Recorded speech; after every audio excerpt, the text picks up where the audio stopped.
Greetings, ladies and gentlemen.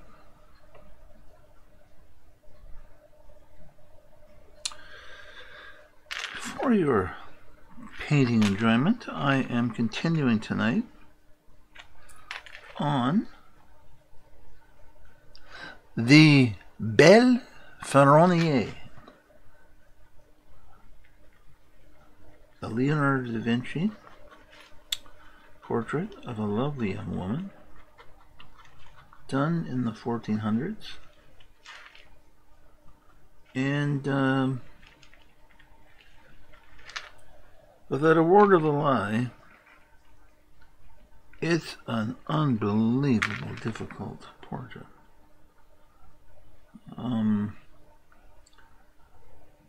It is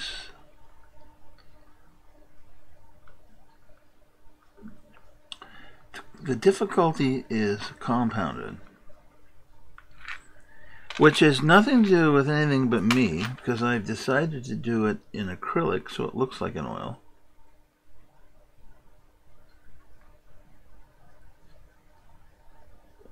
But it is extremely difficult, and one of the reasons is that oil just doesn't translate into acrylic in some of the finer mixes. It just doesn't work. And you need to find alternative colors that make it work. I shouldn't say complete colors. I actually should be the tones of colors. And what works in oil doesn't necessarily work in acrylic. So you're constantly in a position where you're hunting for the correct combination and colors, etc. And it certainly makes it interesting, to say the least. And I find it a very worthy challenge. Mind you, it is a Leonardo da Vinci. And having painted da Vinci before, in oil mind you, you sure have to be very careful how you apply glazes. I would say he was probably the glaze king of all time, which on the Mona Lisa encompasses 300 glazes on the forehead, through the nose, and the cheeks. So to say that there's as many on this painting, there is not, as far as I can tell. Why there's so many in the Mona Lisa, the only conclusion I can come to is he had it with him when he died, and he basically worked on it for years. You know, every glaze needs to dry thoroughly, so it would have been a labor-intensive, or sorry, not a labor-intensive thing to do over a long period of time. And I think every time he looked at it, decided it needed more glazing, he did. Simple as that. And the number, approximately 300. So there. That's what he did. And we're now left with the result, which is unbelievable.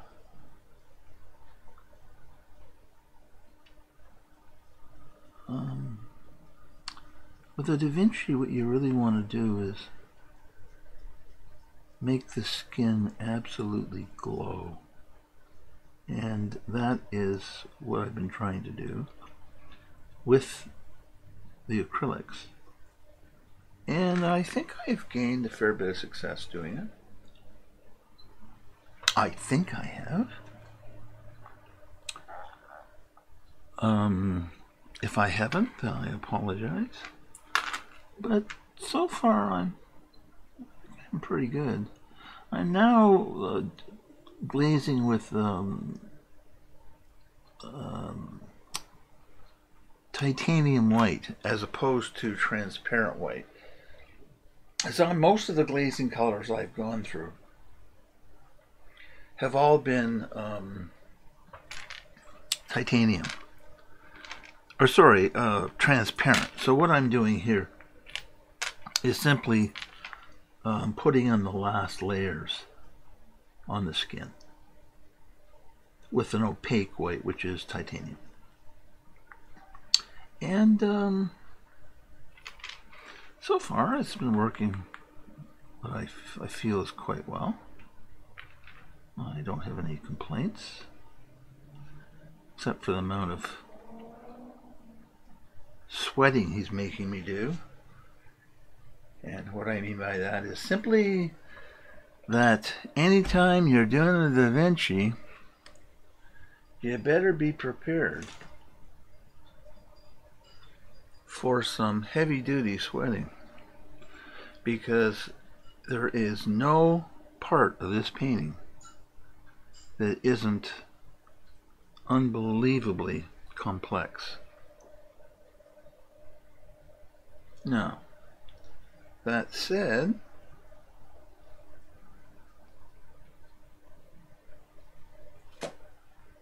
I will fully admit that I'm absolutely in awe of this guy.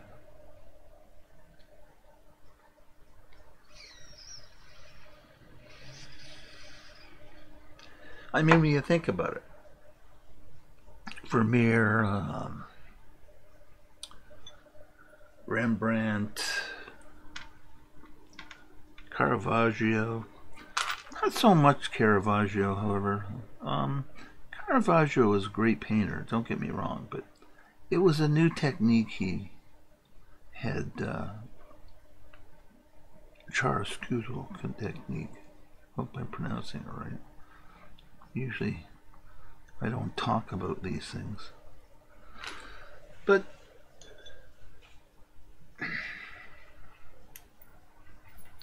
how do I put this into words? I think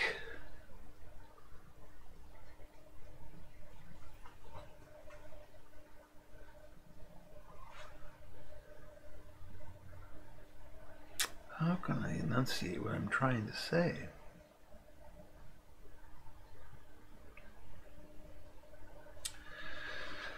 I don't know. Hopefully it'll come to me. But as it stands right now, I'm going to start putting in the base tone of her hair.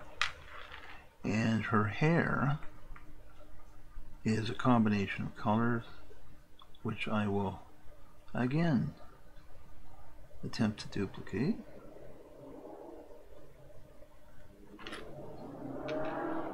The first pass is going down as burnt umber, and this is the burnt umber from Windsor, and I gotta tell you right off the bat, I'm not real happy with it as a base color. So what to do? Well, what I'm going to do is simply change colors. Change manufacturers, I'm sorry, not colors. And as usual, I'm desperately looking for my burnt umber in professional grade paint, which unfortunately I don't know where I've put. So, hold on. No. No.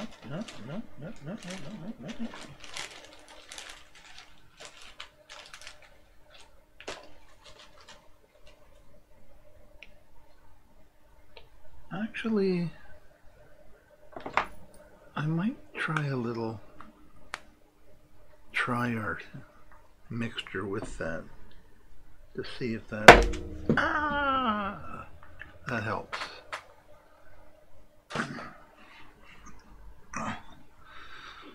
Unfortunately,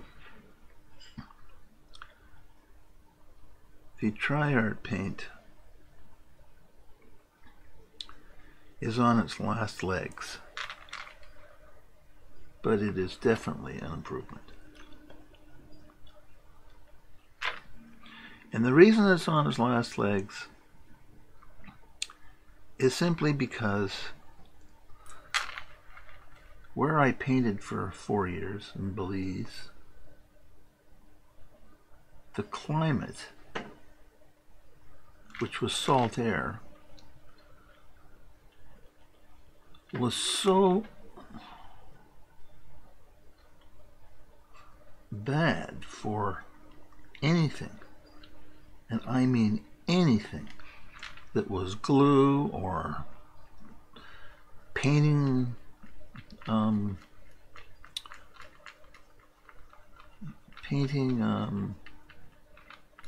like anything made with a polymer compound. It was just unbelievable. One of the reasons I got into the acrylic so heavy was when I got there, I took all my oils with me, figuring, well, that's good, I'll just spend my time oil painting, which I had planned to do. That was the plan. Only to find out that oil paint, even with secatives in them, would not dry. And I mean that. It just would not dry. Well, it doesn't dry anyway. It wouldn't cure. That's what I'm trying to say. So I was left with a dilemma, like, what the hell am I going to do? And the obvious answer was, well, buddy, you left the wrong paints at home. So I had to go out and get acrylics. Now, unfortunately, in Belize, they don't have any art stores.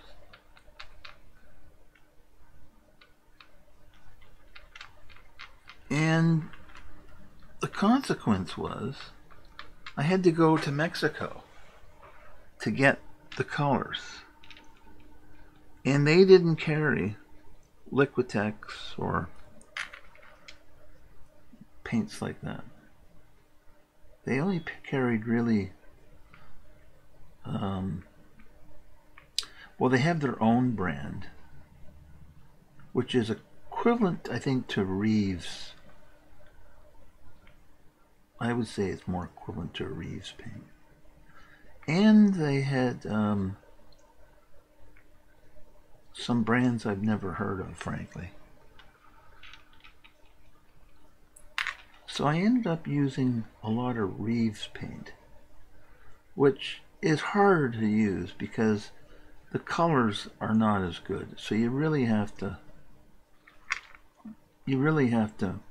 play with color to get the most out of the paint. But it's doable. So my first foray home, I grabbed a whole bunch of Liquitex paint. And I took it all down there, and it died like anybody else's paint. The Mexican paint didn't seem to dry, so I know they know the problem, and they probably have a formula that's a little bit different. But Liquitex, Golden,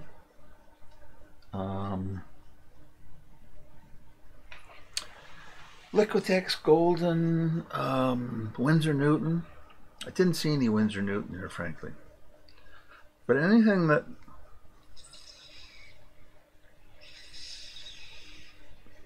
you were used to using, it was a non-starter. So,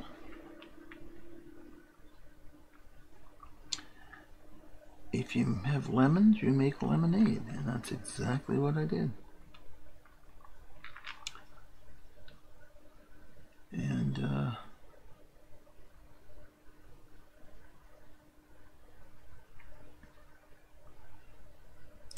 some word got out to the Belizean artists. Well, they knew right away, I guess, who constantly would come and say, you know, Paul, I can't mix this color. Because what they would do really is just use house paint. Good house paint, but still house paint.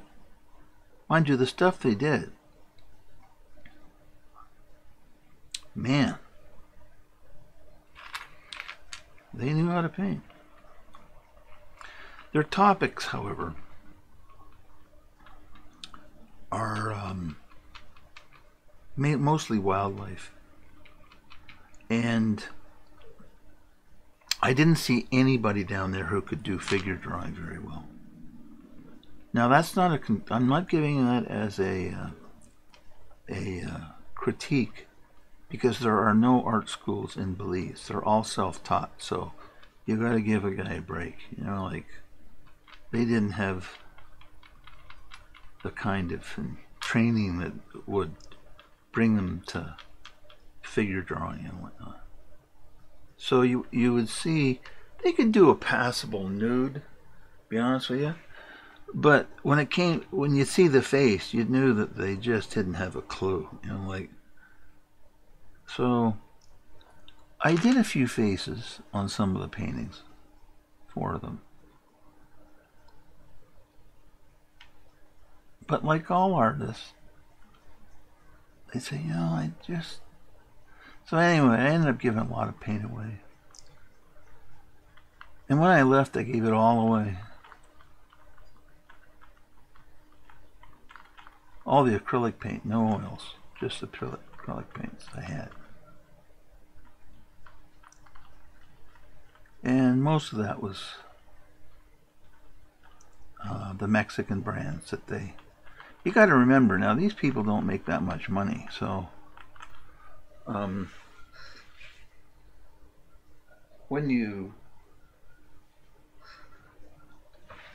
can give them like good paint, they know it, you know, like and they use it judiciously. But I was amazed some of the colors they could mix just out of house paint. Man.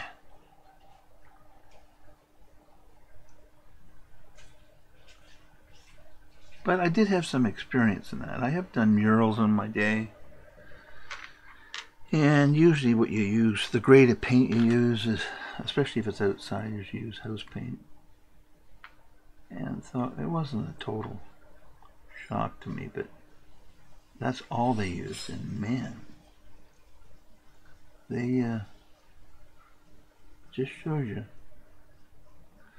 where there's a will, there's a way. And they mix all the colors from the three main colors. Everything. Off of there, you bugger. There. And I was very impressed. And I asked all of them, did you ever take a lesson? No. That was before I realized there was no place to take a lesson, because there was no art stores or art schools or anything. And there were a few guys around who really tried to help the young people. One guy was a sign painter, and really hats off to him. And then I started teaching the kids too. The kids with real talent. And Like some of them are on Facebook right now, so I thought I did a pretty good job. But they're really coming along. Mind you, it has no thanks to me what they're doing right now, because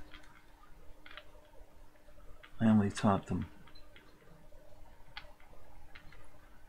for a few years, and they've progressively got better and better and better and better, until one little guy, Jesus, he's doing just fine, because that's how they make their living. If you're an artist in Belize, what you do is you go from one end of the country to the other, to cruise ships and tourists and expats, and you build up a clientele, and then you make the trips. So every 3 months or whatever, you start back at the beginning again, and then they would take a month or two off and stock up, get just paint. And one guy used to lock himself in his room with a bottle of rum, and all he would do was paint for quite some time. That's what he'd do, and he was a damn good painter, and I mean good. He really was. I don't think I've ever seen anybody could quite do sea turtles and things like that like he can. And a lot of people collected them too. A lot of expats that I knew had his paintings, and they were all. I didn't have, because I'd invariably get the question, "What do you think?" And then, which is a loaded question, right? I mean, what do I think? Yeah, what do you think of this guy? I've got a few of his paintings. And I would give them an honest answer. I'd say his animal work was way off the charts. And the only time he ran into problems was when he started doing people. So I'd say he has no training, so don't get mad at him for that. So when you ask him for a nude and he gulps and says, "Oh, absolutely, I can do that," know that he's not telling you the truth. Because the problem in Belize is, it being a colony until 1981, it still carries the problem of, frankly, all colonial countries that have recently gained their independence, which is they have an absolute fear. Maybe fear isn't the word. Maybe it's another word. But if you ask them, if you're a white man and you ask them something, you'll never hear them say no. They'll always say yes. It takes a long time to find that out, but when you figure it out, it makes perfect sense. Even Belizeans that I really knew, if I asked them a question, I knew the first thing they'd say is yes, even if I suspected yes wasn't the answer. It's just the way it was. I even asked some of them about that, and the answer was horrific. To me, anyway. So I said, to one of the guys I was pretty friendly with down there, who was Belizean, who was a native Belizean, why is it? You always say yes. He says, well, you're taught that when you're a kid. And I said, well, now obviously when he was a kid, it wasn't its own nation. It was still a colony. And I said, well, why? He says, because of the British. And I would go, well, what does that mean? He go, well, he said, they would say, like, I know a friend of mine said to me, he says, well, you got to remember that my grandmother's brother or whatever, I'd say, yeah. Well, he said no to maybe a sugarcane farmer or something, or whatever, and they hung him. They hung him from a tree.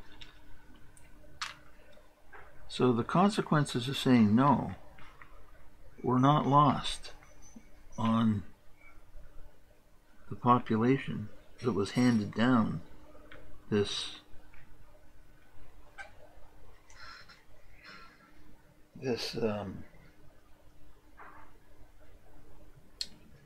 matter of thought, you know. It just, and when I think about it,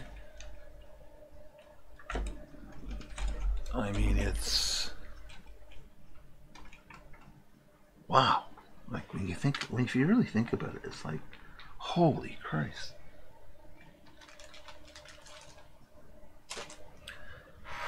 And it crossed my mind when he was telling me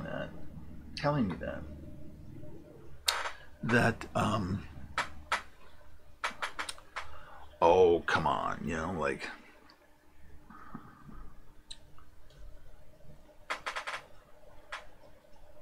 how could it have been that bad? And the reaction was always the same. It was that bad. And then I started looking on things up and asking around. Yeah, they weren't. He wasn't. He was telling me the truth. They all had similar stories. I went, Jesus H. Christ, unbelievable. And do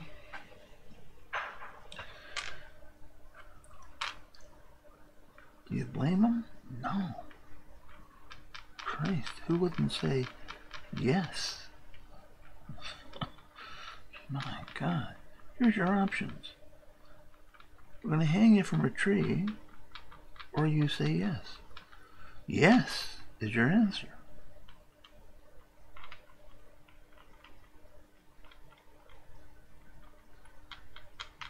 And just like if a Belizean came to your house, even to deliver something or whatever, they don't have mail delivery.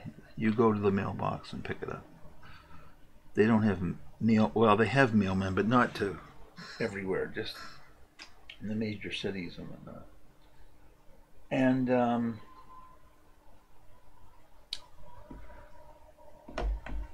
they would say they wouldn't come on your property ever. They would stand on the sidewalk or the road, and they would wait literally until they saw you. And when they saw you, they would hail you like, "Hello," and you go, "Yes, yeah. Well, I'm here for so and so reason." "Okay, come on in, come on up, come on." And so, you know, at first you go, "What the hell's going on?" Then you find out, well, if you walked on the overseer's property or the owner's property back in the day, they hung you from a tree. So they don't come to your door. They don't. And this didn't happen once. This happened over and over and over again. They never come to your door. Even if they were delivering like a bill, like your hydro bill or something, and they didn't have to literally hand it to you, you'd never find it in your drawer. You'd find it on the fence by the road. So you knew, like, okay, well, that's where they put my mail. And they all didn't always put it in the same place. And you had to really be on top of that stuff, because Belize truly doesn't have a computerized system or anything like that. Everything's done manually. So you could pay your bill, and then you would get a bill saying you owed for the previous month or something. So then you'd have to go into town and say, there's my receipt, and mark down that I paid.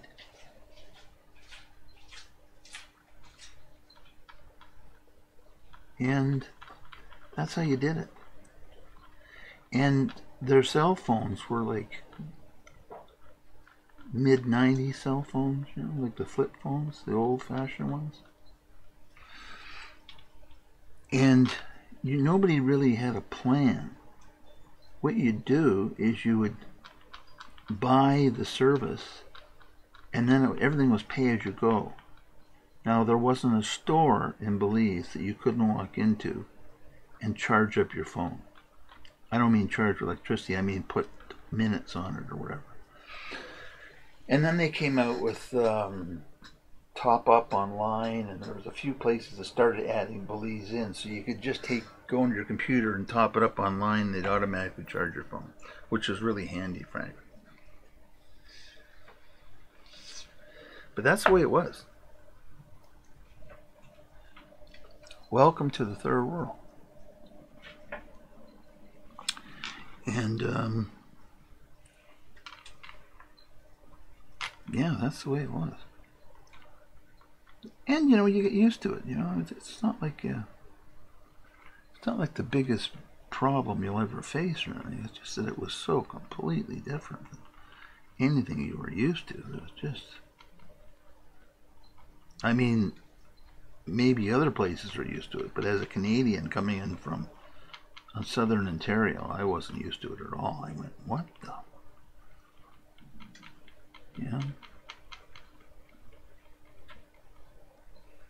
And, but you know, like everything, you just get used to it.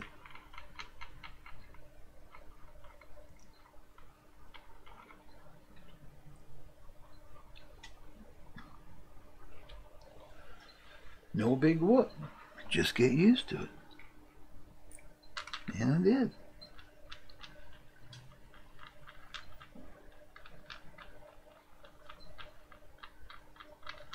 But you know, I think everybody should try living in the third world for a little bit of time. And the reason I say that is that it'll sure give you an appreciation as to where you're living. Oh yeah. Oh yeah. You'll have an appreciation right away.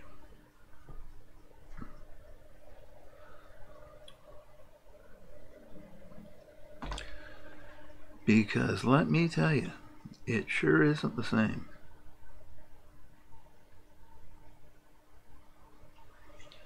No, that's not the color I want. No, no, no, no. Wasn't thinking. No, no, no, no, no, no, no. No, no, no. Ah, there we go.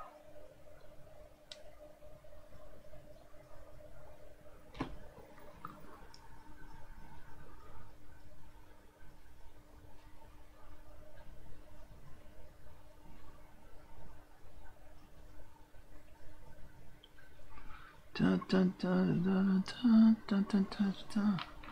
Dun dun dun dun dun dun dun dun. Dun dun dun dun dun. Dun dun dun dun dun dun. Dun dun dun dun dun dun dun. But things were definitely much different than you're used to.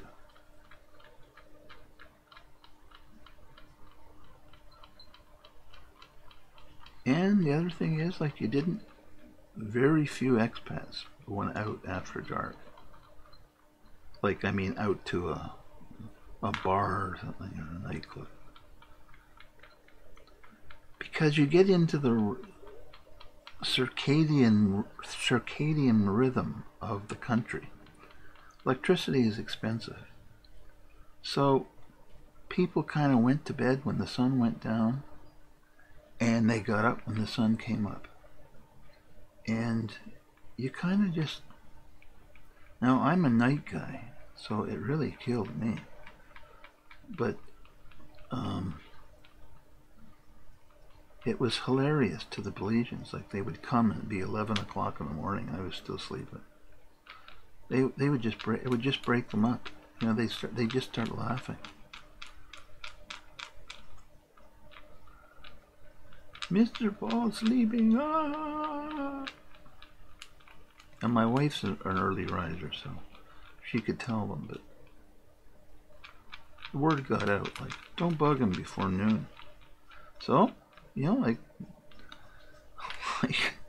smart people everywhere, they didn't come around till around noon. Because when they came around when I was up, they got a Coke, and, you know, they knew that. You got Coke, maybe you got lunch, you got some talking, hell, sometimes so I'd give them some beer, which I didn't like to do because, mind you, to be honest with you, there wasn't a lot of heavy drinkers that I ever met, Belizeans. I'm sure there was people who drank, but if you wanted to know the people who really drank, it wasn't the Belizeans, Jesus, no, it was the expats, man. Yeah, there was no shortage of booze then. And the thing is, booze is really cheap, right? I mean, comparatively, you can buy a gallon of rum for what you pay here for a bottle of rum. And the guys who were like the rubbies, there wasn't many of them. But boy, oh boy, they didn't waste their time with rum or anything like that. They were drinking overproof, because every store you could go in and buy overproof. Came in a little green bottle, and it was like 80% rum. So why would you drink regular stuff when you could get 80% rum? And oh man, were they stoned.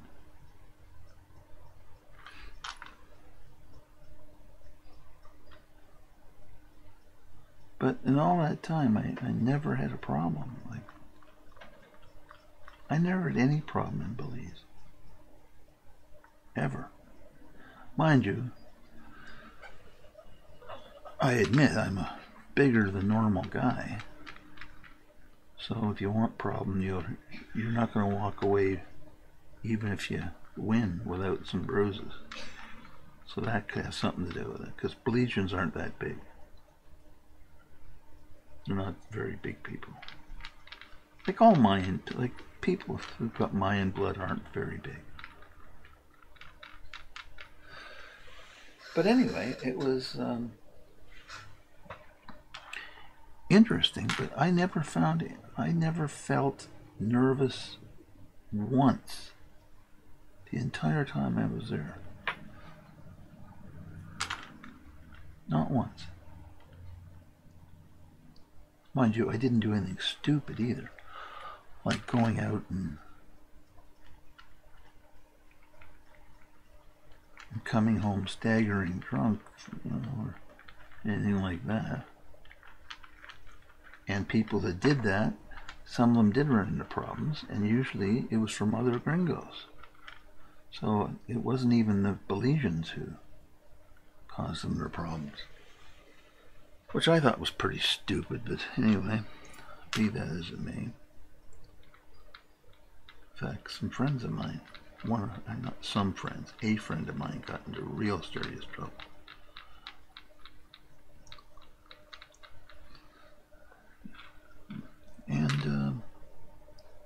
And how did he get into trouble? He was out drinking in a bar, and he got into trouble.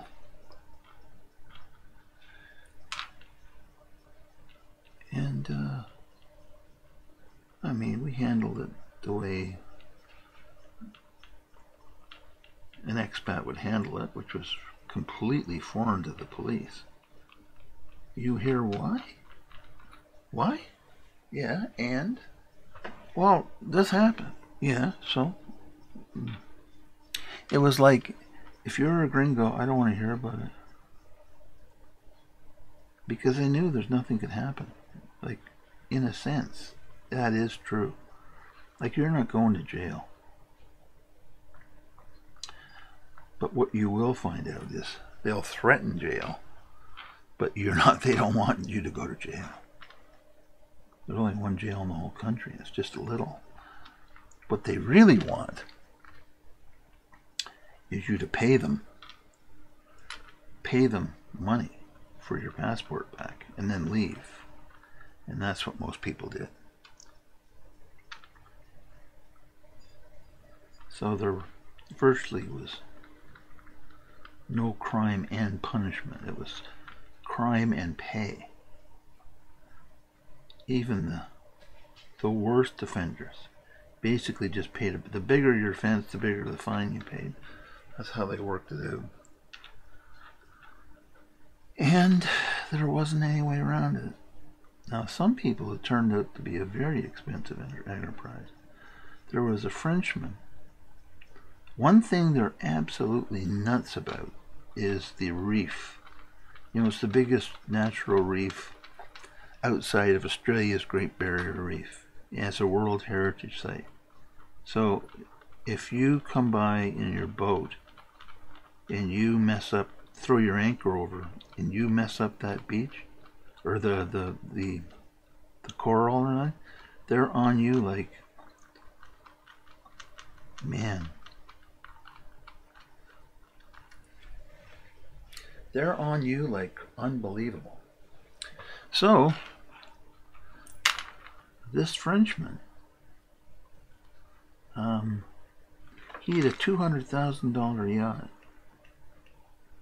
and for whatever reason, the yacht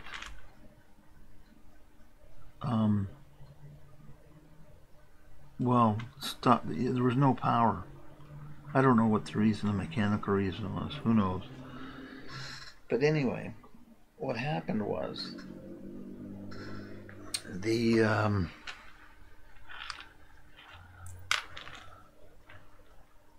guy left his boat. This is a $200,000 boat, and went ashore, grabbed a cab with his wife and family, I guess. I don't know, whoever was there,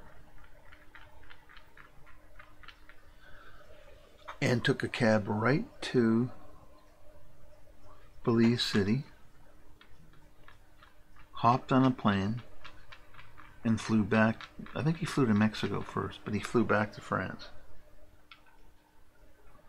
The boat was still there like 6 months to a year later, on the reef, breaking apart in the waves. And the reason he knew that was that because the reef was kind of getting damaged by the boat as it banged back and forth against the reef.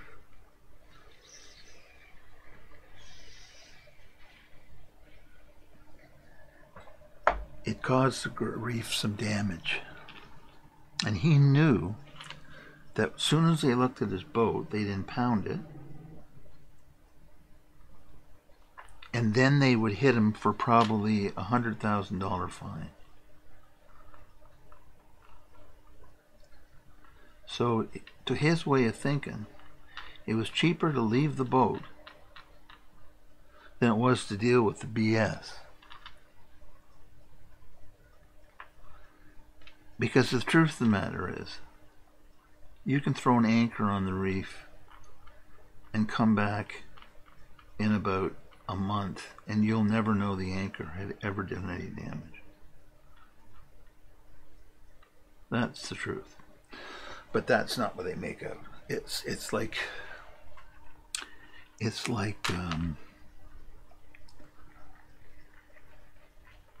you're taking you're doing permanent damage or something. It's just, well, what it is, it's a money-making thing, eh? So, and they play it to the hilt. I mean, and the first thing they will say is, well, it's a World Heritage.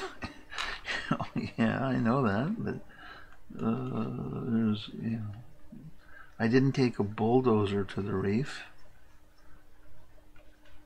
I made a couple of gouges in the coral, but the coral will grow back. But no, it's a money-making scheme.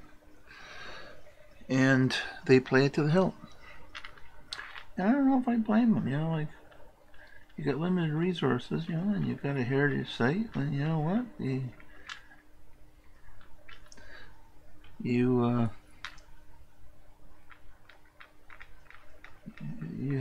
play the game when you go down to the third world. Even Mexico, like when I was there, this is now about 4 years ago now. What they did is they went into every marina in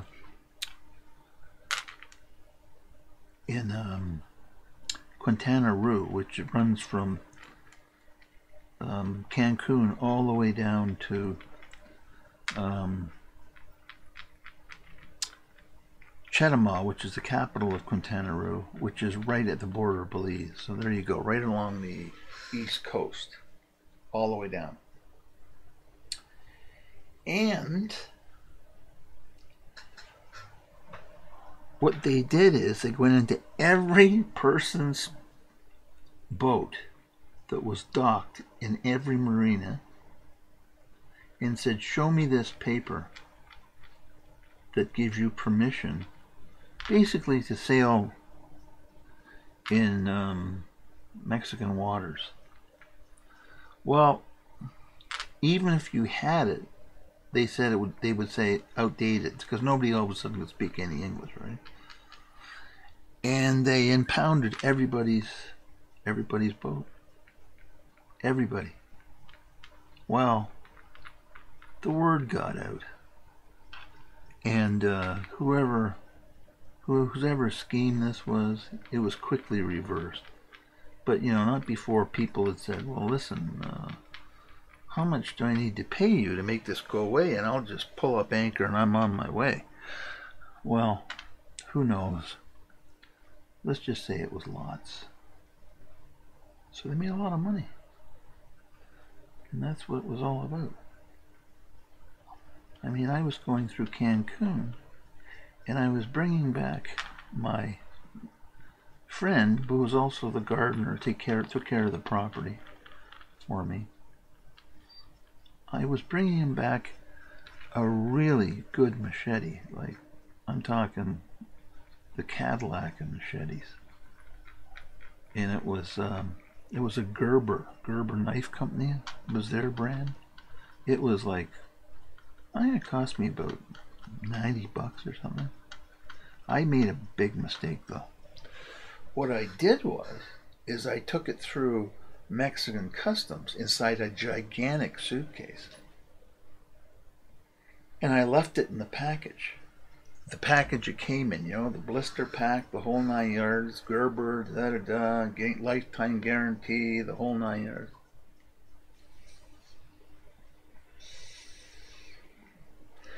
And what happened was a customs guy came over and said, you can't bring that into Mexico. I said, well, I'm not bringing it into Mexico. I'm passing through, going to Belize. Here's my passport, and this is my identification. This is where I live and where I'm going. No. It's weapon. So, luckily, a young woman,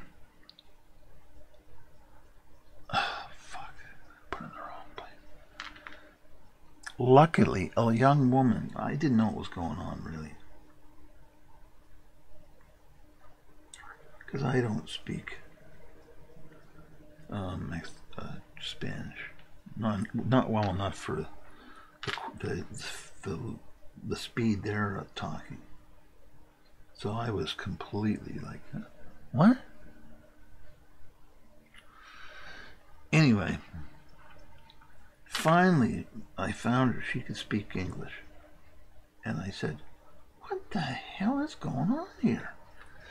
And she said, well, what they're saying, sir, is that you can't take this into Mexico. And I said, take what? They said, the machete. And I said, the machete? I said, every Mexican in Mexico has a machete. Everyone.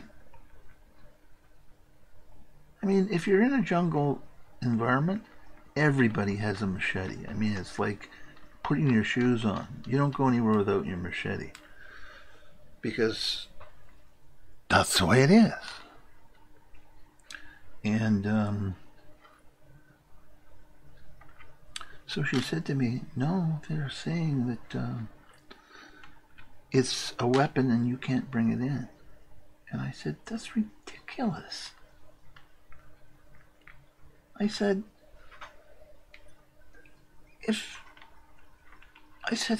there isn't a Mexican anywhere that hasn't got one of these things. She says, I know, sir, but... So anyway, I guess the conversation got a little bit... They saw I was getting a little bit perturbed. So they motioned over, and out of nowhere came a soldier with a machine gun. And the guy speaks some rapid Spanish. And the soldier looks at him. He points the machete. And the soldier goes, no. And I go like, what do you mean no? And then I had an epiphany. I realized what was going on. It was still in the blister pack. So what they wanted was to take it, confiscate it, and sell it. It would never go into customs. It would disappear into some Mexican store who would sell it for 50 US or something. And then I went, oh, I get it. I get it. So then I realized my mistake. I wanted to give it to him like it was brand new, you know, in the package, and I didn't think it through. I went, oh no, like, but this is a Cancun airport, for God's sake. You expect them to not be quite as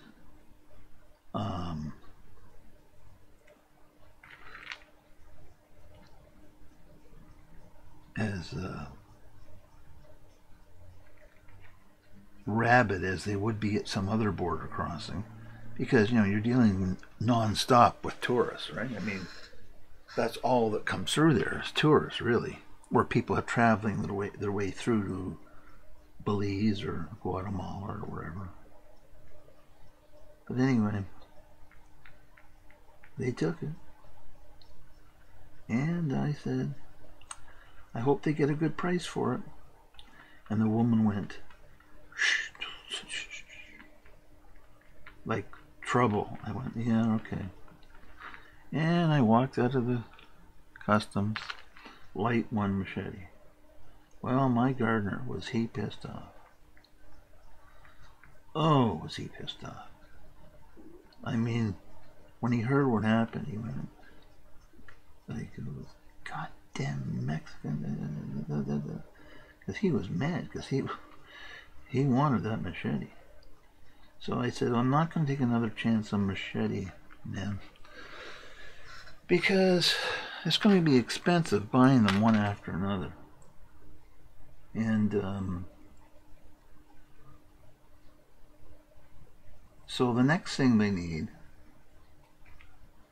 the next thing that they really, really need is good footwear, because they do a lot of gardening work, and it's jungle, you know, and lots of creepy crawlies and all that stuff. And so I said, what I'm going to do is I'm going to get you a pair of really good work boots. Well, he was even happier with that. So it turned out to be a lot bigger problem than I originally thought it would be. And the reason it turned into a big problem was because if you're in that tropical climate I had mentioned earlier, leather rots like it's going out of style. In fact, it gets a really disgusting odor as it's rotting, and it's awful. So leather was no good. So now I had to find boots that were man-made leather, but that kind of quality. And the trouble is, in North America, all the top quality boots are all leather. So I had to sort of search a store that sold high quality warm climate tropical salt air boots, which I finally found. And I ordered them, and he was happy. And they never rotted, which is he was even more happy with.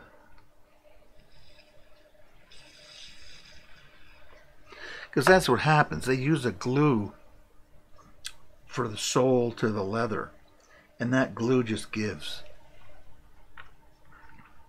And the consequence of that is it just the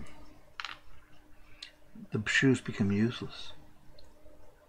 So I got him something where that wouldn't happen, and he was happy. In fact, he wore them for all the time I was, well, not all the time, but from the time I bought them till I left. And he was a good guy. And yes, I gave him money and stuff because I liked him, and he worked hard and did me jobs and did me special favors, and he but he knew I wasn't a prick, so I gave him lots of stuff. And as a matter of fact, when I was leaving, I gave him lots and lots of stuff that I knew that he could use. He and his wife, they were really decent people. And I taught his son art lessons for 3 years as well for free. He's one of the kids that didn't have to. Well, none of them paid me, but he got much more than you would normally.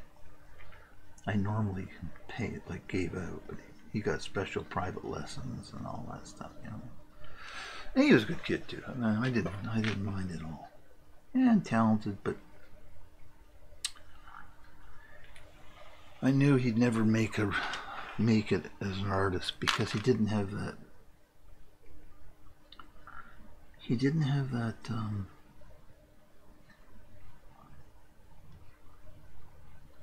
Ability to self-start, Artists have to be able to work independently, Self-start. And if you can't self-start, then don't bother trying to be an artist, because you'll never do it. Now, some people get around that by only painting when they go out, in groups and whatnot. Yeah, that's okay.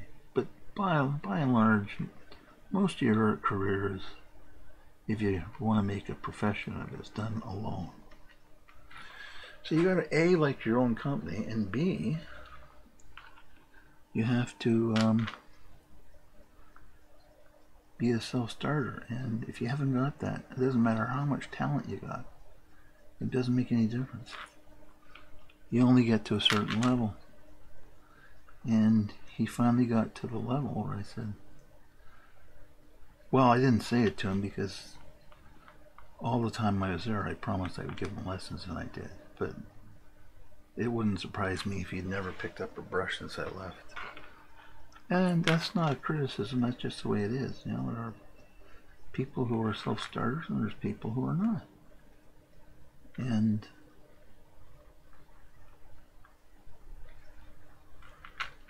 what can I say?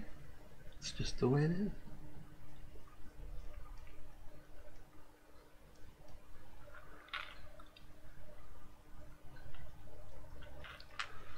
Just the way it is.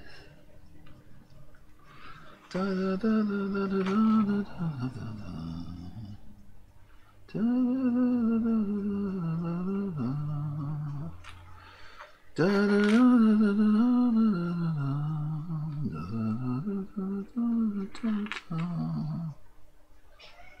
If it's only for a moment, Mona Lisa.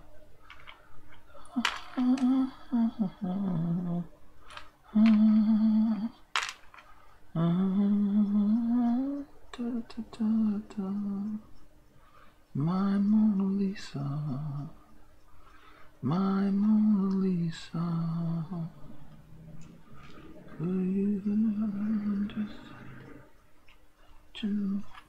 Mona Lisa, will you just stay?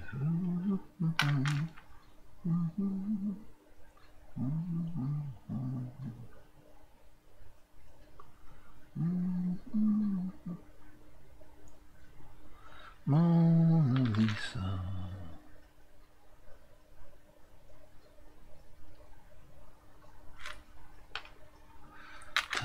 Da, da, da.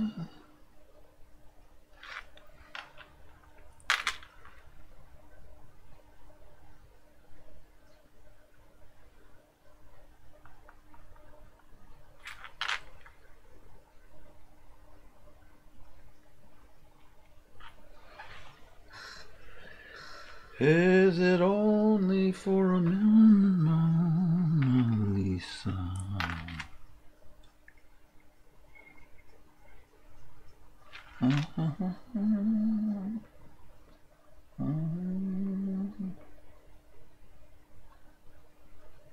Mona Lisa, my Mona Lisa, my Mona Lisa. But Belize is a very interesting place. It's a mixture of ancient culture and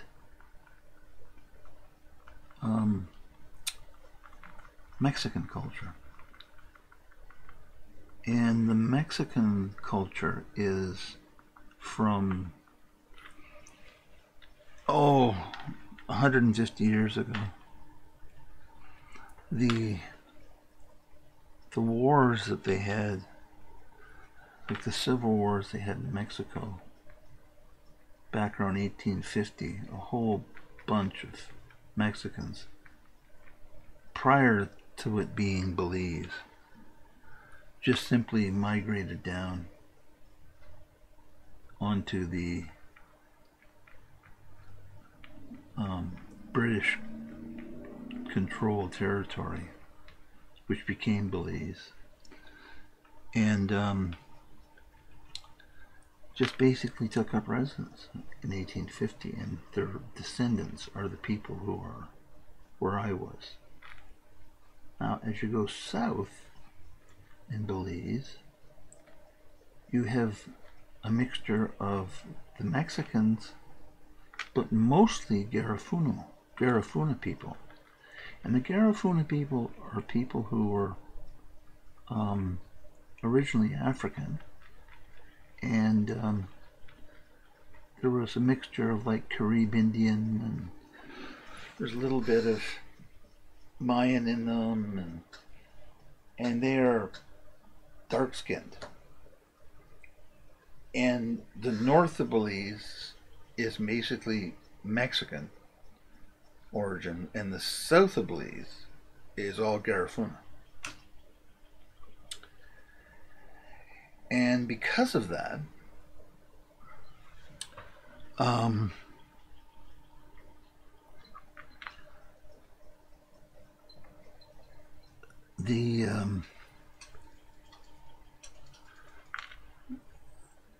the Mexicans don't like the Garifuna, and the Garifuna don't like the Mexicans.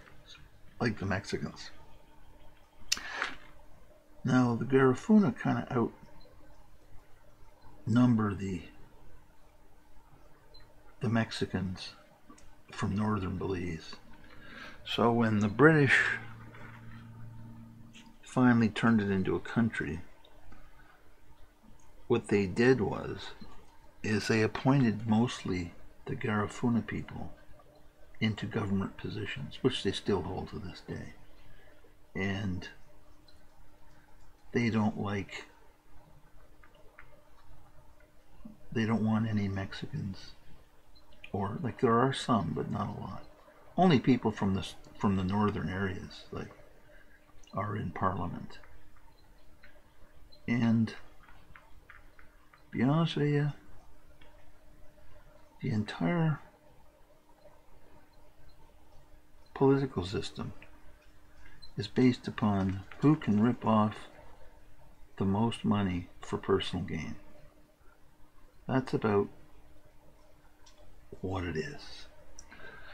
No more, no less. And it doesn't matter really who's in power. It just matters who's in at the time when the worst scandal finally breaks and people go, oh, that's not right. You know, and then it'll change. So you have two parties that accuse each other of horrendous things, and and it was on and on and on. I never bothered with any political stuff down there. As far as I'm concerned, I didn't care because I wasn't a citizen and I wasn't living there to worry about that stuff. They could do whatever they wanted. It mattered to me. And that's the way they like it. They don't want any involvement at all. But what it means is, and where you kind of get ticked off, is when they allocate monies for something and the money just disappears, thereby depriving people, like in the northern area, of much needed social service, or not social services, but much needed improvements in schools, and that they just ignore. And they've got the whole country tied up in crazy knots.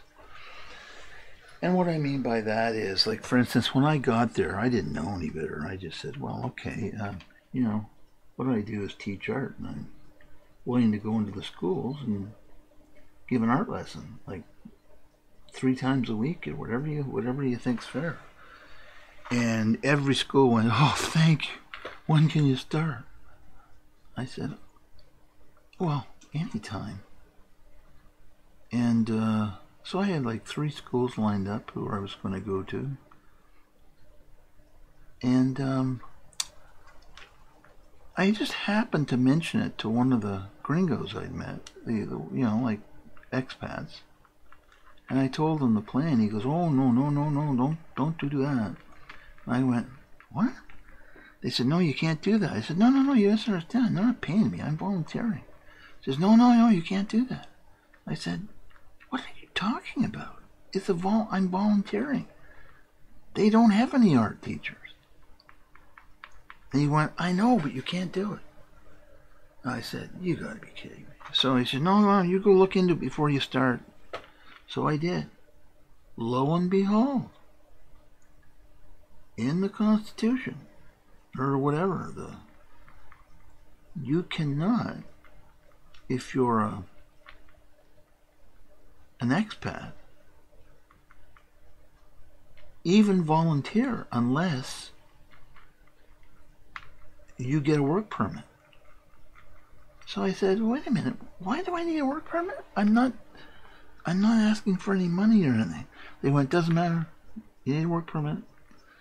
By the way, it costs this much to fill out the form, and you can buy them over here in this store. Oh, okay. So after I looked at the form, and had an interview with the minister, by the way, who basically said to me, your form isn't filled out. I said, well, I don't really know what to put on it, because it's talking as if I'm working, and I'm not intending to work. I said don't want to put down that I'm going to be working, because I'm not working. There's nothing on here that said anything about volunteers. And he went, it's the same thing. I said, well, it doesn't say that. Well, it didn't go. It went downhill from there. So I went, you know what? Okay. Just forget it. That's exactly what I did. I just forgot it. And I gave free art lessons to kids who really wanted to learn art at my house. And then they couldn't say anything to me because I wasn't in an environment for a school or anything like that. Right? So that's how I got around it. But it would have been much easier just to go into the school. Just do it. Hey, Shuckleberry, how you doing? Nice to see you. I'm just ruminating about Belize and my adventures there.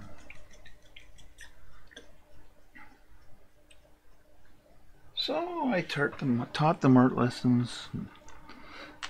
They all the time I was there, no problem. But that's what. And the sad part is, like, there's a shortage of qualified nurses. Do you know how many like expats there are who are retired nurses? You wouldn't believe it. Maternity ward nurses, this kind of nurse, that kind of nurse, unbelievable. And all of them do the same thing. Yeah. I can't even volunteer. I went, but they need nurses. They said, we know, but it doesn't matter. The government says no. And I went, oh my God. I mean, let's face it, you don't absolutely have to have an artist around. But if people are sick, which they do get sick, believe me, like diabetes is like a national epidemic down there.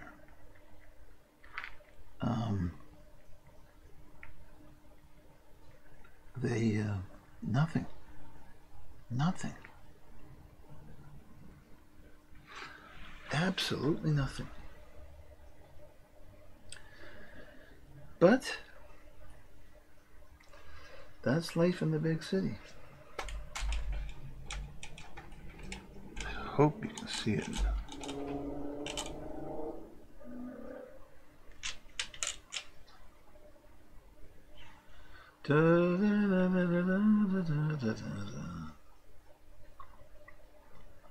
You know, it's playing havoc here. There's the hair, okay? It's not like it was showing.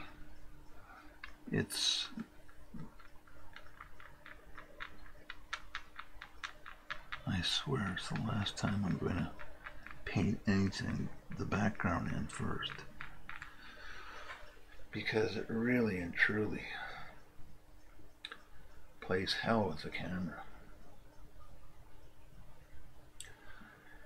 There you only for a moment, Mona Lisa. Da, da, da, da, da, da, da, da, da,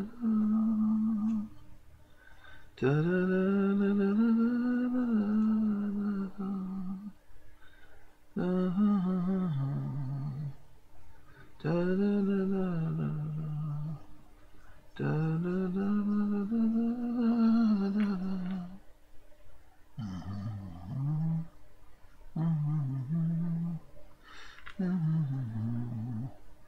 Mona Lisa, Mona Lisa.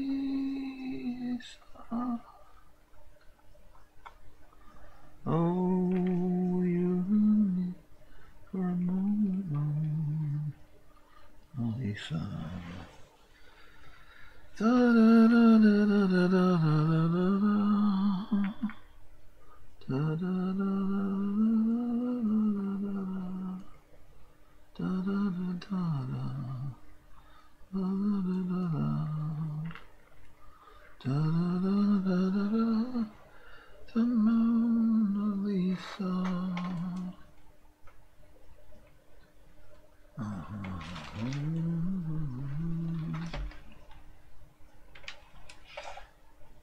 The work of art, Mona Lisa, Mona Lisa. Well, you got to take my word for it. It doesn't look like it does in the camera. I don't know why the light is so disgustingly bad, but normally it's good, but it's getting such reflections of it. I realized my mistake. I should have bit the bullet and not put the background in. But it's too late now. Oh, what can I say?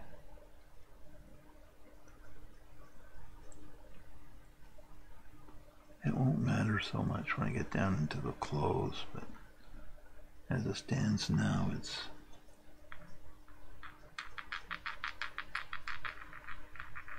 showing as if it's blotched, and it's not. It's just light hitting the different colors. So it's looking a bit blotchy, but it's not. It really isn't. I swear to you. Scout's honor.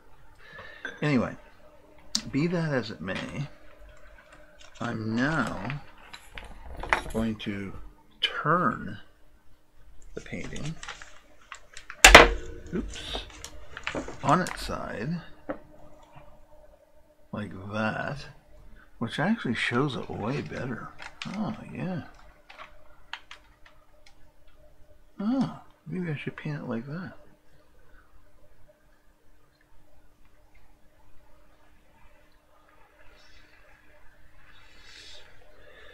And what I'm going to do is put in this tiny line, which is the, I guess it would be leather or some sort of material like that. I know it's not metal, so I don't know what it is, but it's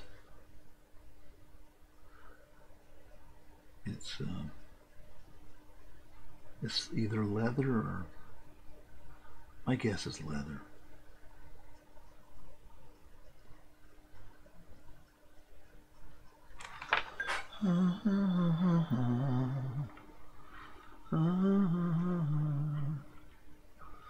Da, da, da, da, da,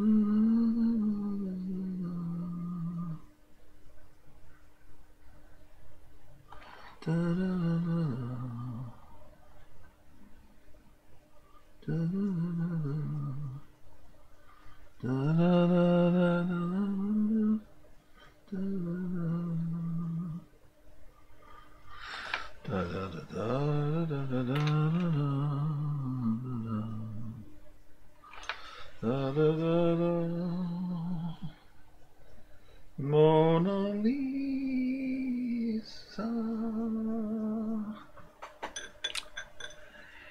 And it has, believe it or not, the faintest, I mean the faintest, little bit of highlight right here.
Mona Lisa. Lisa, Mona Lisa. Was it only for a moment, Mona Lisa? Da da da da da da da da da da. Da da da da da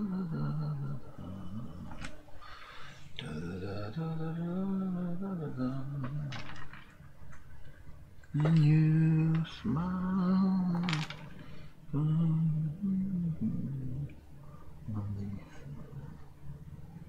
da da da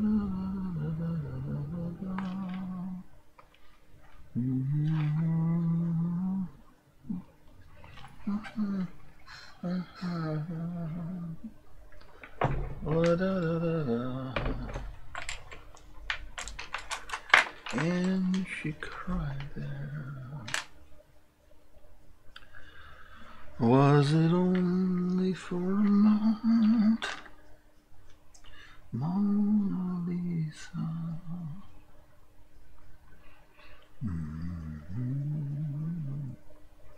Da da da da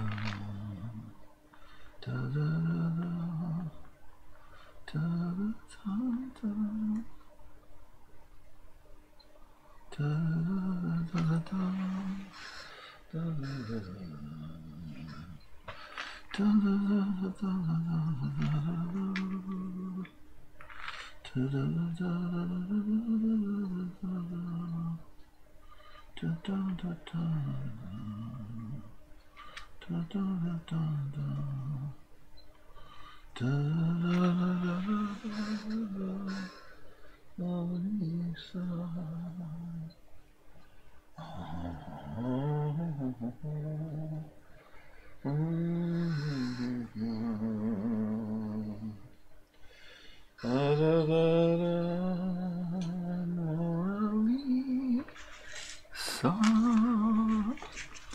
So, what I'd like to do now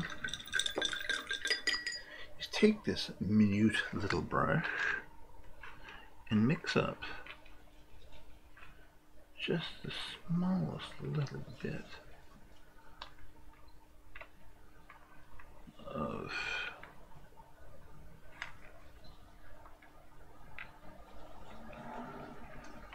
pearl.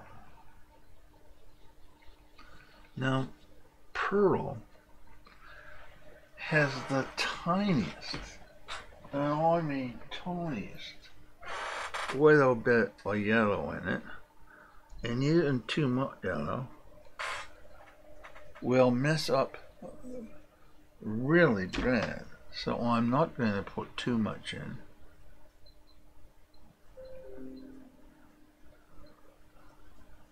Not too much at all. Just the littlest bit to see if I can get that color. A little bit more. Yes, and now it's too yellow. So I will bring it back down to the pearlescent color.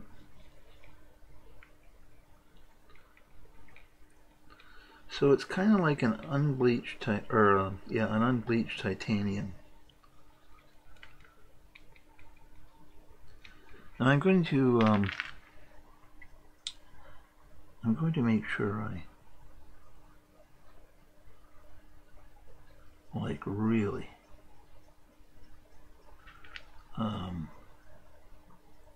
glaze the hell out of these things. Simply because that'll give them that luminous color, that luminous look, which I would prefer to do, or to have, as opposed to non-luminous look.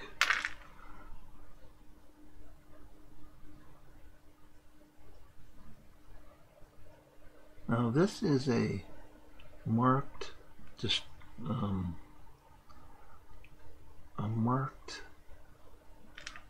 movement away from Da Vinci here. He never put pearls on this girl.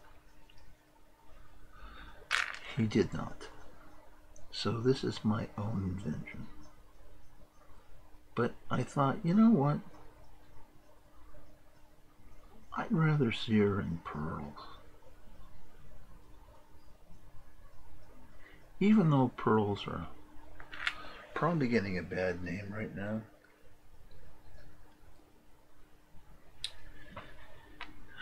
Due to the fact that somebody's wearing them. I've heard that somewhere. I don't know where. But needless to say, one shouldn't blame the pearls.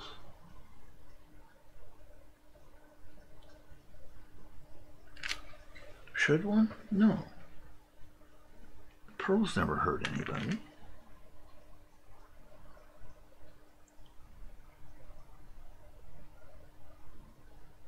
In fact, to my knowledge, neither did the person who wears them. So, I think it's taking it a little bit too far.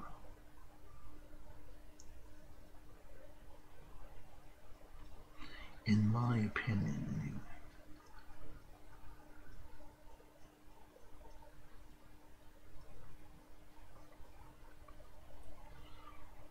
Pearls are Neptune's gift to mankind.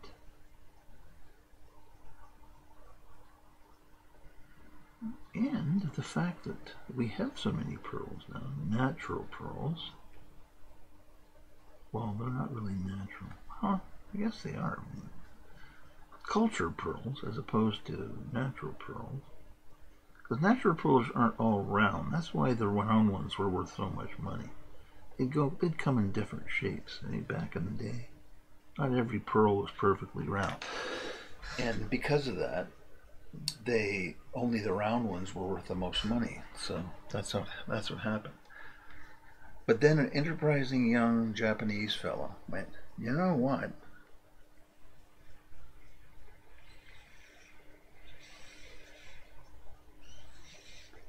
Maybe I can speed up the process. So he went out and harvested God knows how many oysters. Lots. But he didn't kill them. No, no, no, no, no.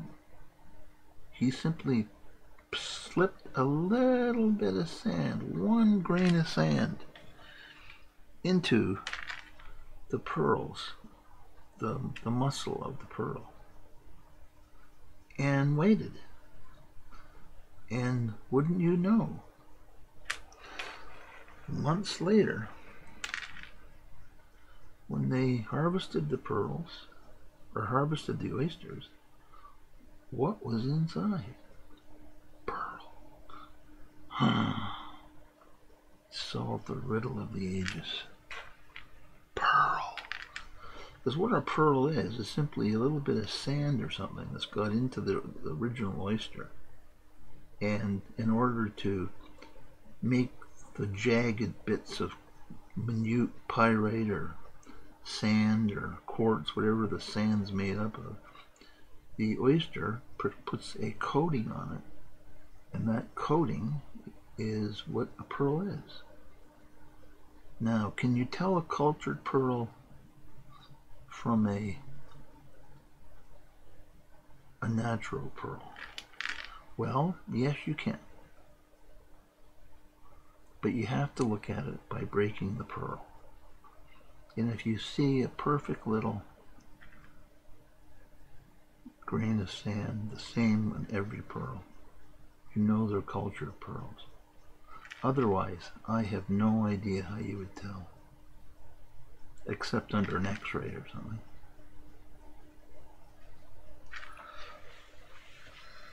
Yeah, it's looking pretty good. Mona Lisa.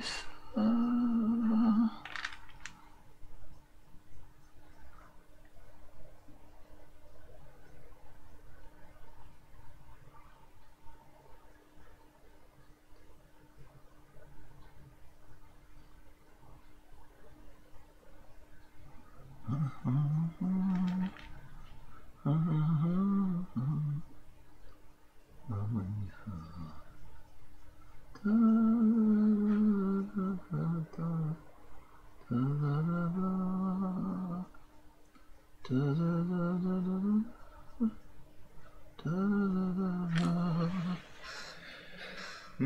Mona Lisa, my Mona Lisa, is it real or just imagined? Mona Lisa.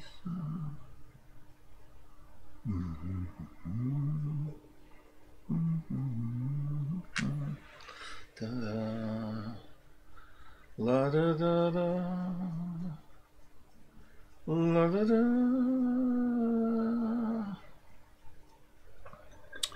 Well, that's it for tonight, boys and girls.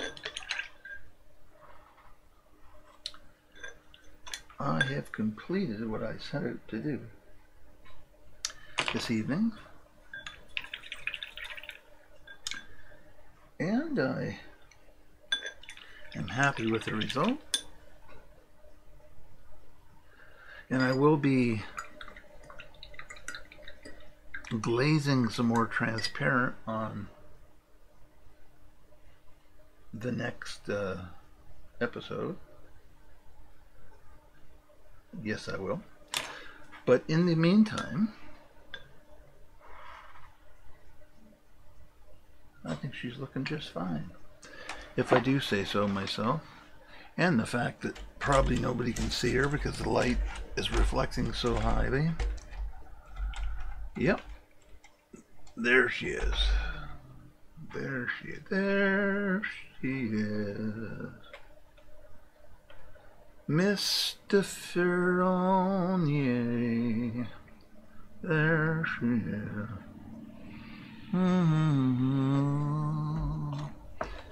Geez, I hate it when I do that. And he asked me, what exactly is it you just did? Well, I went in there with the side of the face and I got it not exactly the way I wanted it. So I went over a little bit. So I'm taking that out and fixing it. And yes, I know I just cleaned this brush. You don't have to remind me. And yes, I know I'm going to have to clean the brush again. You don't have to remind me.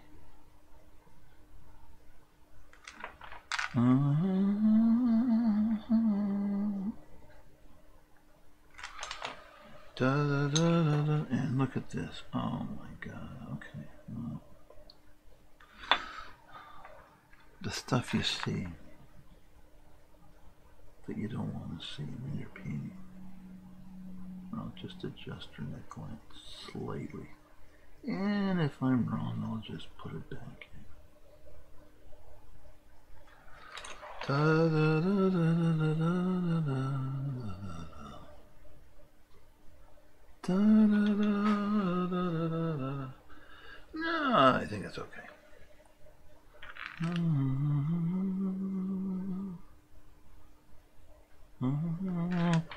Da, da, da, da, da,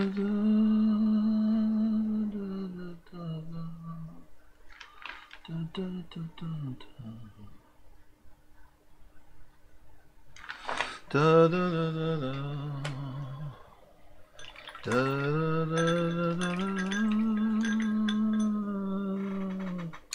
da, da,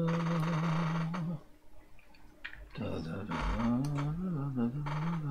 where is that little brush? Where are you? Inquiring minds would like to know. Oh, there you are. Okay. So,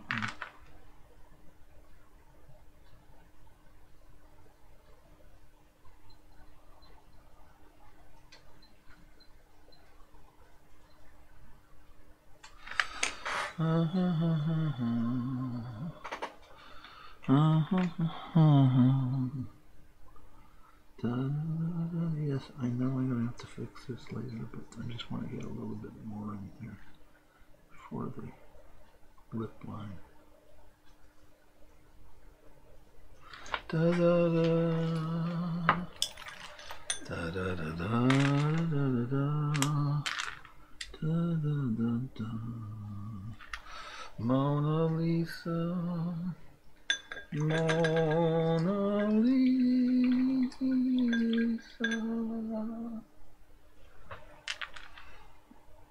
I used to love Mona Lisa. So because I dragged up way more than I wanted, I'm just going to put a little wee bit in here.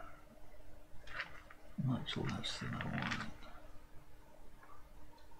Just to darken it, just a tad. There we go.